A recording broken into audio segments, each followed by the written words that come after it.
Balitang probinsya naman po tayo, 2 batang lalaki sa Pagadian City ang pinagbubugbog at hinabol pa umano ng itak ng tatay ng kanilang kalaro.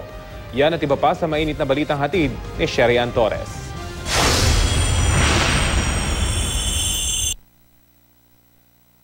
Sa kuhang ito ng CCTV sa Lawag City, makikita ang pulang van na tila naghahanap ng tiyempo bago lumiko sa gitna ng abalang kalsada. At nang makakita na ng pagkakataon na makaliko, isang asul na van ang biglang humarurot at nadaplisan pa ang bumper nito. Walang nasaktan sa insidente at nagkaayos na raw ang dalawang driver. Sa Pagadian City naman, 2 lalaking 12 taong gulang ang binugbog umano ng tatay ng kanilang kalaro. Kwento ng isa sa mga biktima na sugatan sa tuhod ang kalaro nila babae ng aksidenteng matumba.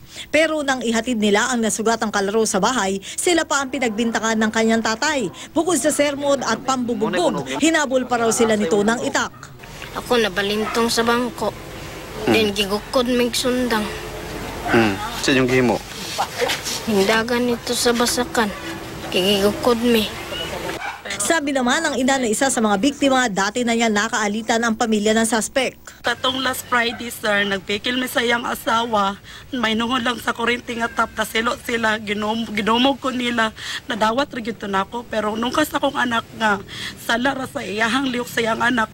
Naghainan na reklamo ang pamilya ng biktima sa Women Children Protection Desk o WCPD. Tumanggi magbigay ng pahayag ang suspect. Naaresto naman ang panahon ni Samis Occidental Police ang suspect sa mga pambobomba sa mga lungsod ng Kidapawan at Digos. Hinihinalang miyembro si Abdul Malik Sali E. Serapika ng Alcobar Terrorist Group na parte rin ng pangkat na Malaysian terrorist na si Zulkifli Binhir alias Marwan. Nahaharap siya sa kasong multiple murder, multiple frustrated murder at multiple attempted murder. Sherry Ann Torres, GMA News.